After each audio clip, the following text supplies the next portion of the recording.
Então eu estava falando ali que é muito bom que alguém possa fazer o trabalho prático, que alguém possa fazer a venda de livros, o trabalho de abertura da sede, a limpeza da sede, alguém para falar, compartilhar, alguém para estar aqui e trazer a sua visão, alguém para filmar, alguém para abrir e fechar. As diferenças servem para contribuir com funções complementares e nunca para separar em termos de noções psicológicas de diferenças. O Sr. Krishnamurti dizia que o mundo vai chegar numa posição em que a função psicológica de importância humana vai acabar. Então, o porteiro não vai ser menos importante do que o morador da cobertura, em que o limpador não vai ser menos importante do que o presidente da empresa.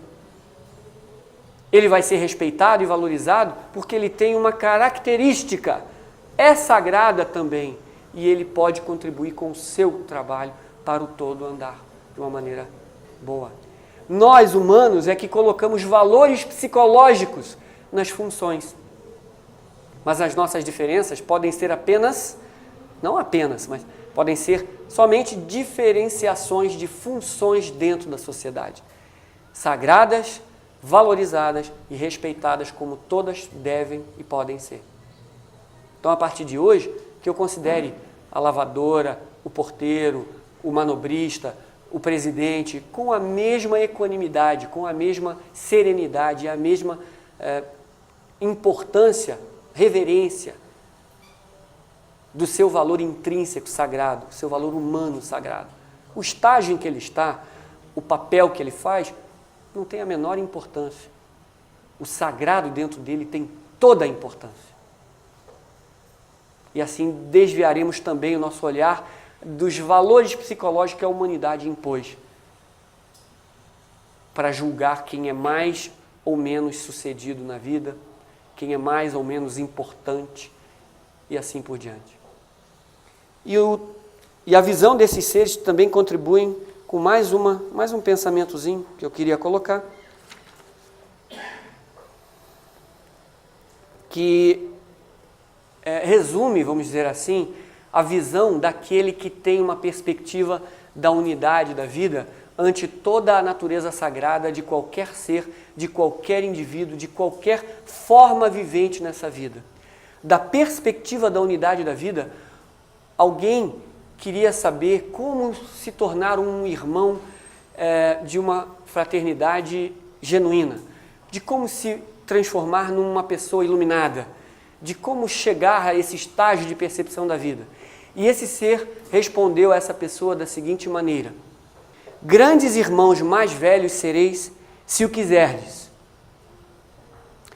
protegendo todos os que forem mais jovens, abençoando-os com vossa terna, sábia e forte compaixão, dando àqueles a quem a vossa compaixão é devida, sempre tanto mais, quanto mais para trás de vós eles estiverem no caminho da vida. Sede muito terno para com as criancinhas, e ainda mais ternos para com todos os que errarem, pouco conhecendo da sabedoria. E mais ternos ainda para com os animais, a fim de que eles passem para seu próximo caminho pela porta do amor e não pela do ódio. Sede carinhosos com as flores e as árvores. Pertenceis todos ao mesmo sangue, à mesma origem, à mesma meta. Sabei desta verdade e vivei-a. Esse livro de pensamentos que eu estou trazendo, ele é um livro chamado Excertos de Cartas dos Mestres de Sabedoria, chamado Meditações.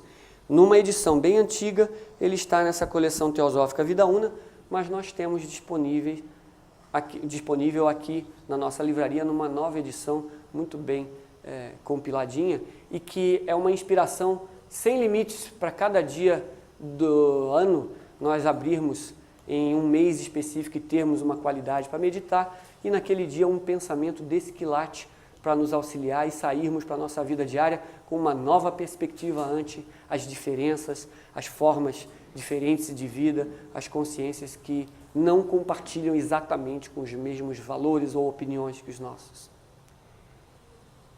E no final, como uma última contribuição desse maravilhoso livro, que traz pensamentos de alguém e de pessoas de indivíduos que já entraram nessa perspectiva da vida una e que transcenderam essa polaridade da nossa mente e puderam identificar coisas perenes, espirituais e de valor, eles dizem, falam uma coisa que eu passei um bom tempo para tentar compreender, a tentar perceber o que é essa mensagem que ele quis dizer com esse breve pensamento. Ele fala assim: nós, esses seres iluminados, esses sábios da humanidade, procuramos levar os homens a sacrificarem sua personalidade, lampejo passageiro, pelo bem de toda a humanidade e, portanto, pelos de seus próprios egos imortais que dela fazem parte, pois a humanidade é uma fração do todo integral, em que um dia ela se tornará. Dentro desse breve pensamento, há muita coisa de verdade espiritual para a gente buscar. Como é que pode, se eles procuram levar-nos a sacrificar a nossa personalidade, um lampejo passageiro, pelo bem de toda a humanidade, para que isso? Ele faz um portanto. Eu me sacrificando pelo bem da humanidade, portanto, pelos de seus próprios egos imortais, que dela fazem parte. Quer dizer que meu ego imortal faz parte da própria humanidade. Eu estou inserido como ser espiritual na única humanidade. A humanidade é um todo, não é mais uma multiplicidade de formas. Na visão espiritual, a humanidade é uma coisa só. Por isso que o amor pela humanidade é aquilo que mais inspira esses seres. Eles buscam a consciência final, fundamental, de uma única humanidade, sem distinção de raça, credo, sexo, casta, cor ou qualquer outro tipo de distinção que a mente humana seja capaz de inventar. E essa perspectiva, ele diz que a humanidade é uma fração do todo integral em que um dia ela se tornará. Ele está dizendo que no curso da evolução da humanidade, nós estaremos conscientes, como toda a humanidade, desse uno viver, dessa única vida, dessa consciência integrada total. Ou seja, por que nós ainda não nos tornamos parte de um todo integral? Porque nós ainda estamos no estágio de trabalhar apenas pela mente formal, pela mente separadora, polar, a que a Blavatsky chamava de a assassina do real. E que nós saibamos matar, no sentido figurado, a assassina. Que nós transcendamos a visão polar da vida entre certo e errado, amigo e inimigo, claro e escuro, que transcendamos essa percepção polar e possamos viver, trazer a nossa própria consciência para a vida por excelência como ela é. E aí, a separatividade não será mais percebida. A diversidade, sim, mas a separatividade, não. E nesse mergulho da vida, há um pensamento que aqui me recordo, que eu nem marquei para citar aqui, em que num dos pensamentos diz assim: busca o centro da vida, que é o mesmo no universo e em ti, que o fará não se importar se sois erudito ou ignorante, forte ou fraco.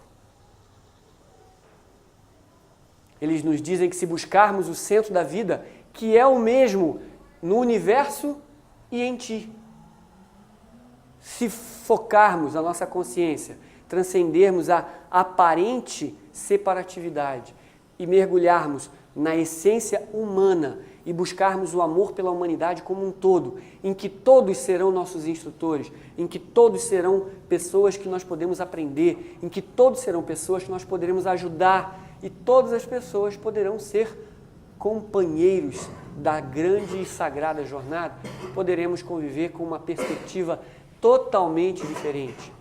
Poderemos transformar a natureza de nossas relações e por esse toque, por essa percepção na consciência da humanidade como um todo, seremos capazes de influenciar e contagiar a consciência da humanidade toda. E a força espiritual tem esse poder. Não é pela quantidade observável, quantificável que ela é medida. Ela é medida pela intensidade do seu impacto na consciência da humanidade como um todo, pois ela é uma só. E se nós, como seres humanos, compartilhando a essência da humanidade, a essência da vida, o eixo da vida, compartilharmos e vibrarmos com essa perspectiva espiritual da relação, poderemos contaminar, contagiar, exercer um trabalho bem definido para um caminho da evolução, para o caminho da harmonia, para uma influência extremamente perceptível por grande parte dessa humanidade. Eu boto um breve exemplo para a gente refletir. Há 10, 15 anos atrás, alguém falava de ecologia como algo imprescindível para uma empresa respeitar e seus lucros serem justificados? Então nós temos hoje, por causa de alguns indivíduos visionários e de algumas pessoas, e os membros da Sociedade Teosófica fazem parte desse grupo, que há 15 anos atrás eu via vestirem camisetas de grupos de jovens, de movimentos da Ordem Teosófica de Serviço, de movimentos de jovens, em que eles diziam que a vegetação é a pele da terra. E eu me lembro de uma camiseta de 17 anos atrás, que minha irmã vestia, em que botava uma face e os cabelos eram as matas dessa grande face. Era a doidinha lá de casa. E eu, olhando aquilo, não entendia muito por que ela estava tão preocupada com o planeta se a gente tinha que sobreviver ali no dia a dia. E graças a esse tipo de pessoas, a esse tipo de visionários, hoje em dia a humanidade foi tão contagiada que uma empresa busca um ISO 9000 e alguma coisa, onde ela é certificadamente comprovada que seus produtos não agridem a natureza, não causam dor aos animais, e isto, na consciência da humanidade, tem uma boa receptividade, porque já é fato comum que nós concebemos que o nosso planeta, o nosso lar, deve ser preservado, deve ser respeitado e deve ser bem tratado. Que tudo é um grande rio, tudo é um grande fluxo vital e nós estamos coabitando. Se nós pegarmos nele, atacarmos ele, ele estará revertendo em dano para nós próprios. E hoje isso é ponto comum na nossa humanidade, pelo menos na nossa humanidade ocidental. E isso foi feito por quantos? Através desses últimos 10, 15 anos. Então aqui, tenhamos o prazer e a coragem de vestir a camisa da fraternidade universal. Nós seremos os que daqui a sei lá quantos anos estariam gritando e as pessoas do futuro estarão dizendo: nossa, aquele movimento de utópicos teosóficos, utópicos teosofistas, trouxe uma nova concepção de relacionamento de vida e de respeito para com a diferença. E que aqui nessa sociedade eles começaram a fazer um tipo de relacionamento em que as diferenças eram uma vantagem em vez de uma desvantagem. A concepção diferente e complementar de alguma coisa era um auxílio ao enriquecimento daquela sociedade e eles puderam trabalhar e viver de uma forma feliz, harmônica e produtiva. A vida não era mais uma competição, a vida era uma cooperação. Os diferentes se mutuamente completavam e a fraternidade pôde ser experimentada e mostrada na prática. Lembre-se, ela é algo a ser reconhecido, não algo a ser construído. Se buscarmos o eixo da vida, se buscarmos a essência das coisas, se buscarmos a fonte original de tudo, a nossa natureza mais íntima, uma visão espiritual, uma visão global, interrelacionada, interdependente, uma percepção espiritual da vida como uma única unidade, mostrando a sua beleza da diversidade, poderemos atingir um estado de consciência em que a separatividade não mais será empecilho para convivermos em paz, harmonicamente, em estado feliz, profícuo e significativo.